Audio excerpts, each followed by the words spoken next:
왜 구하라고 하셨나라는 제목으로 말씀을 함께 나누겠습니다. 요즘 젊은 세대하고 연세가 좀 드신 분들하고 의사소통이 안 돼요. 의사소통이 왜 안 되냐 하면 말이 안 통하는 것입니다. 사고 구조도 다르고 생활 습관도 다르고 안 통해요. 지금 요게 5가지 언어 탐구 영역 테스트를 잠깐 하겠는데요. 우리 연세 드신 분 중에서 나는 몇 개 정도 맞출 수 있을까라는 거 한번 생각해 보시고 함께 생각해 보시면 좋겠습니다. 첫 번째 단어는 무슨 뜻이냐면 폭풍 눈물이라는 뜻이에요. 갑분싸는 무슨 뜻이냐면 갑자기 분위기가 싸해졌다라는 그런 뜻이에요. 샵지는 무슨 뜻인지 혹시 아세요? 우리 학생들? 네. 예, 샵지는 시아버지. 시아버지를 샵지라고 이렇게. 번달번줌은 무슨 뜻이냐 하면 번호 달라고 하면 번호를 준 이게 번달번줌이에요. 예. 댕댕이는 많이 들어보셨죠? 예, 멍멍이. 이렇게 되어 있습니다. 그래서 말과 사고 구조들이 젊은 사람들과 연세가 좀 있으신 분들과는 다를 수밖에 없어요. 왜냐하면 삶의 경험이 다르기 때문에 다를 수밖에 없는데, 그래서 요즘 많은 문제들이 나이 차이로 인해서 생겨나는 갈등들이 많이 있습니다. 그래서 대화가 잘 안 통한다, 부담스럽다, 뭐 이렇게 생각하시는 분들이 있는 것이죠. 재원은 한정되어 있고 사람마다 형편은 다르고 그래서 갈등들이 생겨납니다. 근데 하나님은 어떤 분이신가? 아끼지 않으시는 분이십니다. 그분의 재화에는 제한이 없으셔서 무한한 재화를 가지신 분이시기 때문에 필요한 자들에게, 구하는 분들에게 하나님께서 각각 맞춤으로 모든 것을 온전하게 채워줄 수 있다라는 것을 여러분 믿으시면 좋을 것 같아요. 이제 신앙에 대해서 함께 살펴보는 시간 갖도록 하겠습니다. 시편 84편에 이런 말씀이 있어요. 여호와 하나님은 어떤 분이신가? 시편 기자는 하나님에 대해서 은유적으로 이렇게 말합니다. 해요 방패다라고 그렇게 말합니다. 그러면서 뭐라고 말하냐 하면 여호와께서 나에게 뭘 주신다라고 말씀하셔요.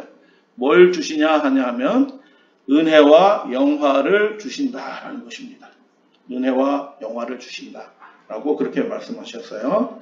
영화라는 말은, 히브리 말은 굉장히 무거운 것을 의미합니다. 그래서 뭐 가볍고 사소한 것이 아니라 하나님께서 굉장히 중요하고 큰 것을 우리의 삶에 허락해 주신다라는 말씀이에요. 은혜와 영화를 주시며, 여러분 은혜와 영화를 주실 수 있는 분은 누구시냐면 하나님이시다라고 노래하는 거예요. 동의하시나요?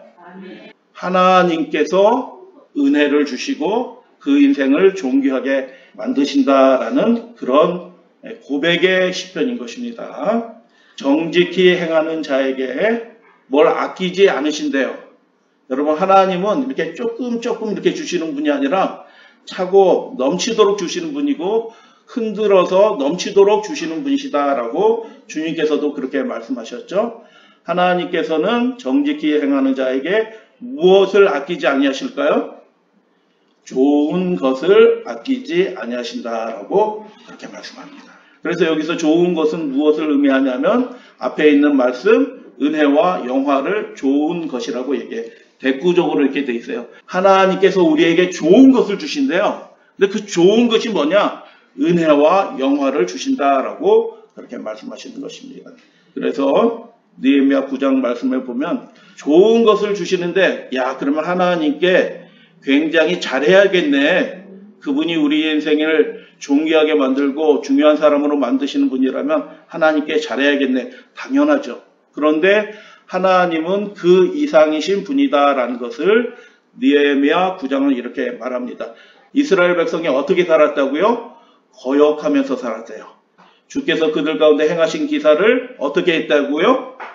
기억하지 않았대요. 하나님의 말씀도 기억하지 않고, 하나님을 올바로 예배하는 것도 기억하지 않고, 하나님께서 그들에게 베푸신 놀라운 축복과 은총과 영화도 기억하지 않고 그들을 구원하셨던 일도 기억하지 않고 목을 굳게 하며 패역하였다라는 것입니다. 스스로 한 우두머리를 세우고 종되었던 땅으로 돌아가고자 하였나이다. 출애굽 이야기를 회상하는 것이죠. 그러면서 지금 우리의 모습이 그런 형편입니다라고 그렇게 기도하는 것입니다. 그러나 주께서는 여러분 거역하면서 목을 굳게 하고 하나님의 은혜를 잊어버리고 패역하고 오히려 하나님께서 구원하셨는데 다시 돌아가려고 하던 그런 백성들 히브리서의 말씀을 따라 우리가 살펴보면 뒤로 물러가면 하나님이 어떻게 하신다고요? 기뻐하지 않으신다고 그렇게 말씀하셨어요. 그런데 이런 상태에 있는 하나님의 백성, 언약이 깨어진 상태예요. 하나님과의 약속이 깨어졌어요. 그런데 주께서는 어떻게 하신다고요? 놀라운 말씀이 기록이 되어 있습니다.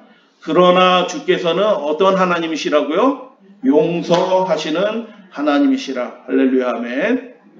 하나님은 이런 상태에 있음에도 불구하고 어떻게 하신다고요? 용서하신대요. 저는 이 하나님을 믿습니다. 그리고 하나님이 이런 분인 것으로 인해서 감사하게 생각합니다. 그 다음에 뭐라고 말씀하셔요? 은혜로우시며 긍휼히 여기시며 더디 노하시며 인자가 어떻게 하신다고요? 풍부하시다라는 것입니다.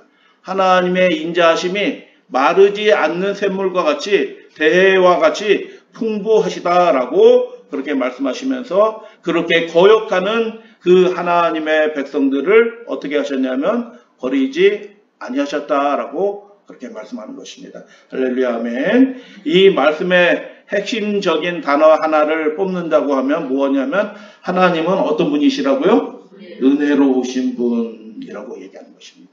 하나님은 은혜로우신 분.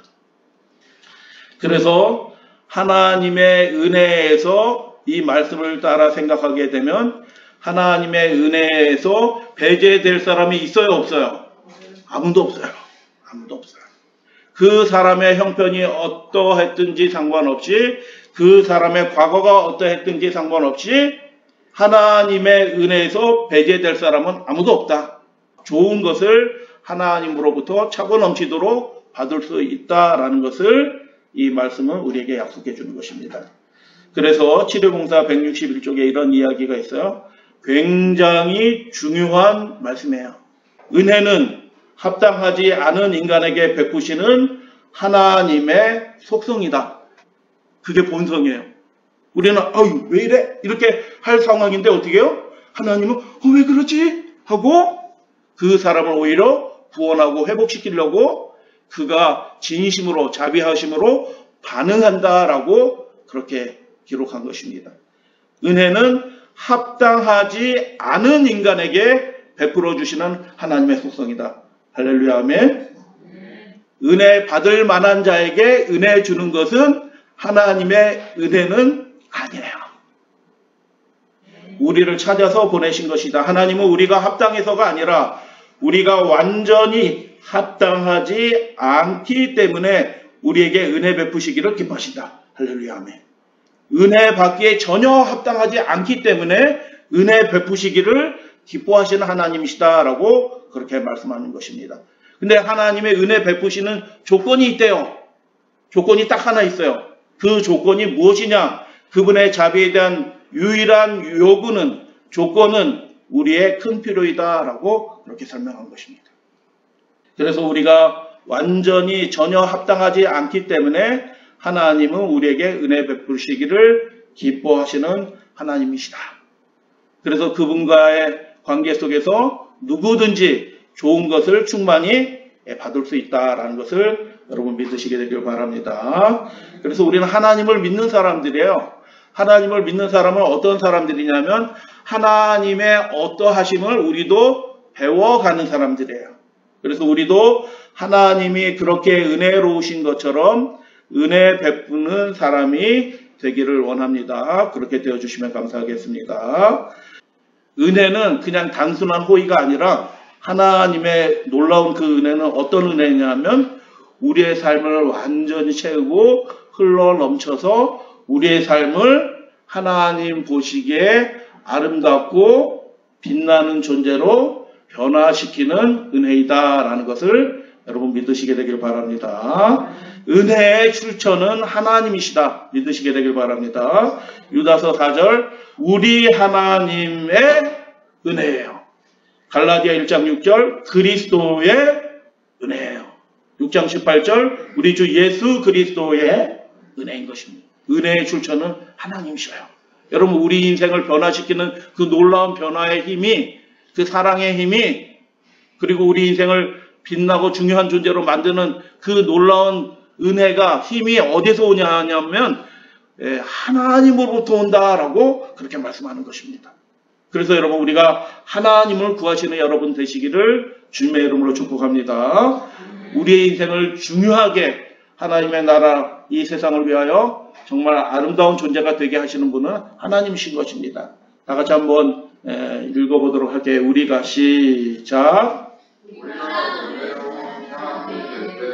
우리는 그에게 속한 사람이 되는 것입니다. 우리가 예수 그리스도 안에 있는 사람이 된다는 것이 무엇일까요? 예수님을 믿는 사람이 된다는 것이 무엇일까요? 그분의 은혜를 받아서 그 은혜에 따라서 우리가 변화되었기 때문에 새 사람 되었기 때문에 우리도 하나님이 그렇지 않은 사람에게 은혜스러운 것처럼 우리도 그렇지 않은 사람에게 호의적이고 은혜스러운 사람이 되게 될 때 우리가 그분 안에 있는 사람이다. 하나님께 속한 사람이다. 하나님의 사람이다. 라고 그렇게 말할 수 있는 것입니다. 여러분 그렇게 해주시면 감사하겠습니다. 나에게 까칠하게 하는 사람들이 있을 수 있어요. 나에게 정이 뚝 떨어지게 할 만큼 그렇게 이렇게 좀 하는 사람이 혹시 있을 수도 있어요. 근데 그 사람이 그렇게 할지라도 우리가 하나님에 속한 사람이라고 하면 은혜 받은 사람이라고 하면 그 사람에게도 여전히 우리가 어떻게 해요? 은혜로운 사람이 될 수 있다. 라고 주님께서 이 말씀을 통해서 우리에게 말씀하는 것입니다.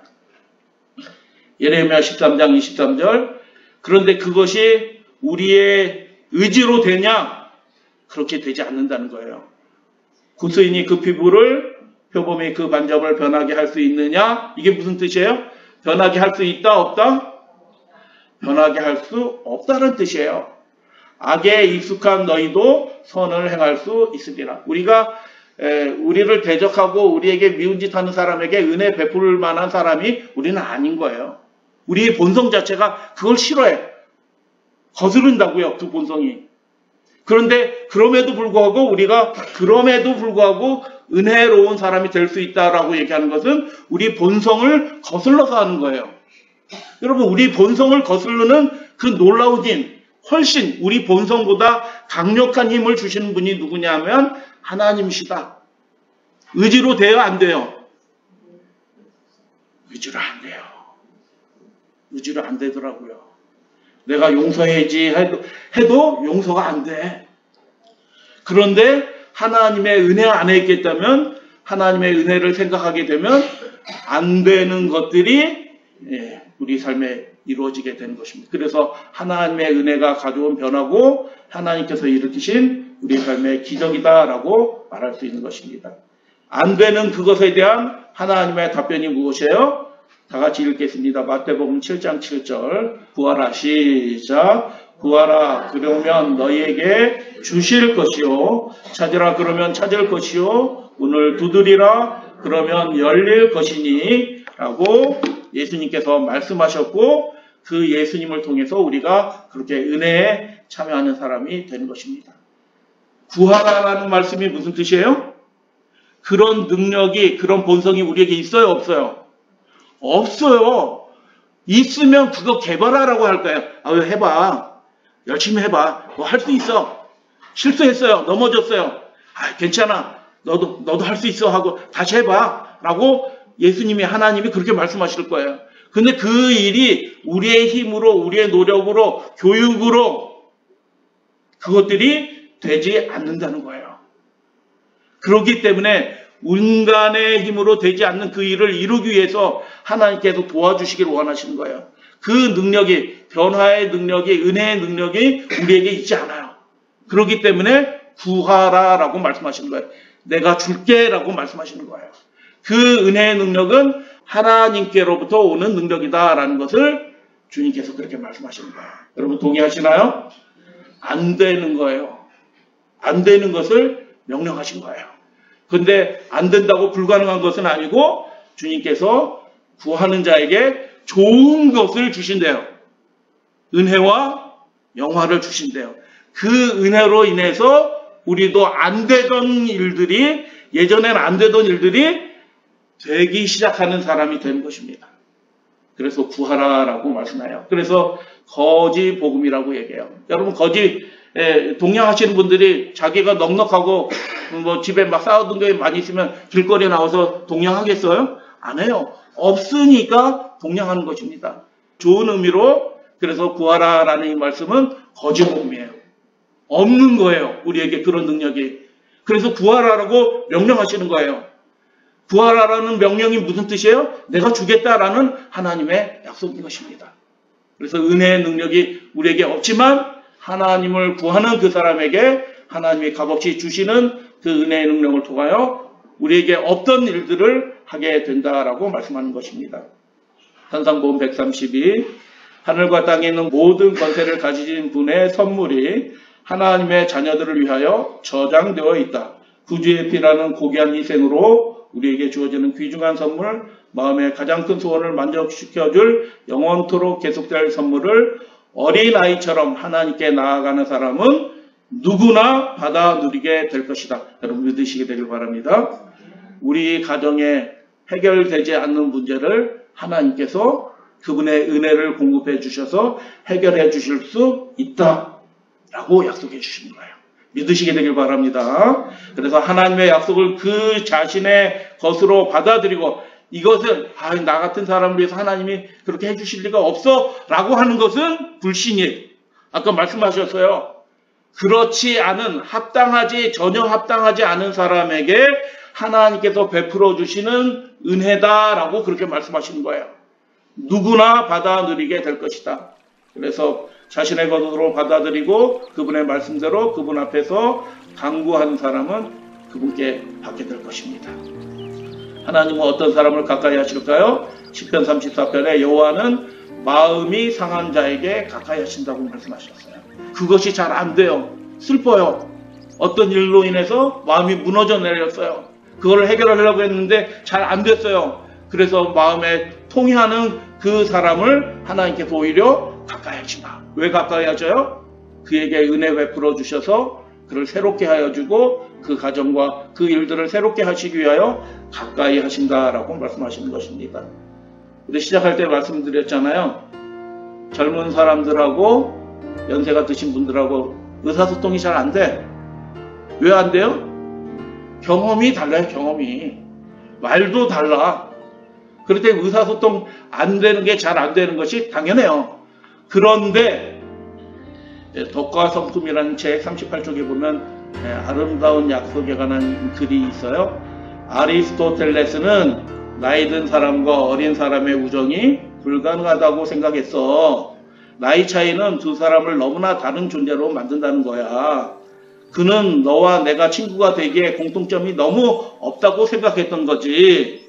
이런 생각이 지나치다고 느껴질 수도 있지만 그가 진정한 우정의 어려움에 대해 말한 내용은 불행히도 많은 경우에 사실이야. 의사소통 안 되고 관계에 맺어지지도 않아. 그게 정상이야. 그게 이 세상의 사회야. 하지만 이분은 그리스도인이셔요. 이 책을 쓰신 분은. 하지만 우리가 그리스도인이라면 이야기가 달라진다는 거예요. 그리스도인이 뭐 한 사람이에요? 하나님의 은혜로 그분의 백성이 된 사람이에요. 동의하시죠? 은혜 받은 사람들이기 때문에 나이 차이와 좀 다름이 전혀 문제가 되지 않고 서로 소통하고 하나가 될 수 있는 기적과 같은 일들을 경험할 수 있다라고 이 저자는 그렇게 말하는 것입니다. 베드로전서 1장 16절 다 같이 읽겠습니다. 시작. 기록되었으되 내가 거룩하니 너희도 거룩할지어다 하셨느니라. 이 말씀을 이렇게 바꿔서 읽을 수도 있어요. 기록되었으되 내가 은혜로우니 너희도 은혜로울지니라. 그렇게 동의해 주시면 감사하겠습니다. 우리가 그리스도와 연결된다면, 그렇게 은혜스러운 분과 연결된다고 하면 우리는 우리 동료 인간들과도 사랑의 금고리로 연결될 것이다. 아멘.